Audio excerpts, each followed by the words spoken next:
Each student has their own goals and learning style. Factor in age and other things, well, then it suddenly becomes a little murky as to what to teach on piano first. I'm sharing 4 general concepts that every student needs to master, as well as tips on how to adapt this to different students, including neurodiverse or special needs students. Be sure to watch to the end. I'll be sharing 2 resources to make this a little easier for you. I used to believe that if I could just find the perfect order to teach concepts, I would be set as a teacher. And it turns out I was wrong. There is no spoon. See, the perfect order doesn't really take into account all the things that make each student unique. Their age, how they learn, their goals. And so once we take all of those things into account, suddenly the order, it changes for each student. Concept 1, musical shorthand. If you can't communicate with your student, you will never be on the same page.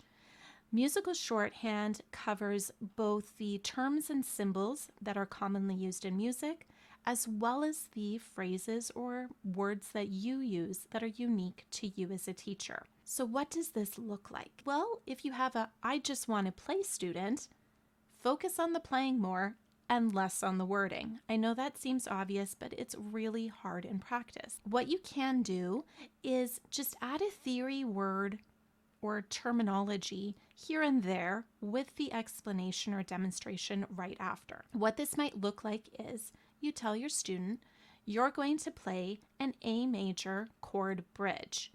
You play it on the piano. This 2-note chord bridge uses these fingers.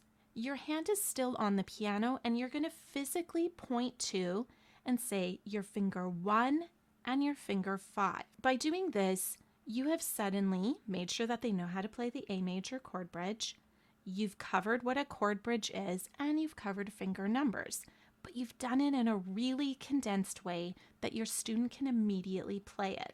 What if you have a student that is I have a million questions, I want to understand everything in detail? I have one of these students right now. It's really exciting, but it can be overwhelming at times, balancing an inquisitive mind with actually playing. Here you're going to create a little FOMO. Let your student know that yes, there are many levels to what they're doing. You're going to focus on the simplest level, but as they get more advanced, you're going to go deeper into what it is that they're playing or the theory behind what they're playing. FOMO works really great, and it helps them understand that yes, there is deeper levels, but you're going to keep it back so that it's at the level that they're playing. It can inspire them to learn the material faster because they want to know those deeper levels. For your neurodiverse and special needs students, keep things as concrete and really straightforward with terminology as possible. Less is more here. The more flowery your language gets, the more confusing it is. So again, just very concrete and straightforward. Concept 2, keyboard geography. This one I think can be quite undervalued. We all understand that our students need to know what notes are on the piano and our black key groups, but here's the thing, keyboard geography makes it possible to play intermediate level pieces. There's hard brain work at the beginner levels. We need to remind our students that it's about really experimenting and making decisions along the way. The reason that we get them to do that is because then at the intermediate levels, they've already been doing this for years, and it's a lot easier for them to make decisions in terms of the musical fingering so that they can actually seamlessly move across the keyboard. A little note here for special needs students, they may need review with keyboard geography, basics in keyboard geography for years, not weeks or months. This is completely normal. Just make sure that you build it in. Finger dexterity can also be a really difficult thing. So when you're choosing repertoire and you're choosing activities, you want to stretch their ability just enough that they're moving forward, but not enough that it's overwhelming. Some weeks that's going to go better than others. If you keep it as an experiment, that you let your student know, we're going to try this and let's see how it goes. If it doesn't work, that's okay. It makes things a lot easier and it's a lot less stress on your student and you. Concept 3, developing their ear. Rote music is a fantastic option here. Learning to listen for those musical patterns is wonderful for students, and it can help them once they start reading actual music. Digital escape rooms can also help students. It takes out the reading part, even if it's just scribbles on a page for reminding them of different parts of a song. This is strictly listening, and it works really well for making listening part of learning musical vocabulary, making musical choices, and also experiencing new styles of music. For special needs students, I would say that there's no reason to dumb down the music. You can have them listening to the same types of music as any other student in your studio, and in fact, I would encourage it. There are many other areas of their life where things have been made easier and they know it. They're aware of it. So in this one area, they can be doing the same thing as any other student. Really just listen to a wide variety of music, but then you're in charge of really guiding the process. So while another student maybe can do this more independently, you're going to guide the process.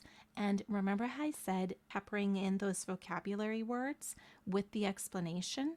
That's what you're going to do here. Concept 4, notation. This comes in many, many different forms, including those falling keys on YouTube. I know that one's not my favorite either. However, I have students that learn really well from those, and the whole goal is to get them playing music, so it's something I've learned to embrace. It's important to help your students link their ear with the visual and spatial elements of reading music. That's 3 different senses that students need to engage all at the same time, and it can create some brain overload. For students, I find it's often about really building trust in their fingers, that they don't need to necessarily look from the music down to their hands and back for every note. They can trust that their fingers know where to go. Again, this one, it doesn't seem to matter the age of the student. It's a really important part of the learning process. For special needs students, we may need to physically block some of the music. That helps in terms of visual overload. So if a student is only learning the melody part of a song to start off with, maybe you put strips of paper, physical strips of paper, to block that so that they don't see it. I would suggest teaching parents and students how to do this so that it gives them agency during the week, that if it's been a rough day and they're practicing and it's just too much, they have a way of being able to do this on their own. They don't have to wait for lesson. What to teach on piano first really comes down to the specific needs of each student. Rather than having a studio-wide list of this is the order of concepts and how you're going to teach them, adapt the order to what your students' goals are. They want to learn a specific song or a specific style of music. Bump up some of those mini concepts so that they can achieve that goal faster. Not only do they feel like they're making more progress, but they're happier in lessons, which means they stay. As I said at the beginning, I'm going to share 2 resources that will help make this a lot easier for you. The first one is the companion article to this video. It's called Everything You Need to Know About Teaching Piano to Beginners. This was a very quick overview of those general concepts. Over there, I go into more detail into what exactly the concepts or mini concepts are for each of these, as well as some more teaching ideas. The second one is digital escape rooms. In the description, not only is the article going to be linked, but a link to digital escape rooms that work really well with beginners so that they can master that musical vocabulary, develop a way to critique music in a positive way, as well as develop their ear. Which of these 4 general concepts do you struggle with to teach on piano first? Musical shorthand, keyboard geography, developing ear, or notation? Let me know in the comments. If you like these teaching tips, be sure to subscribe so that you don't miss out on future videos like this one.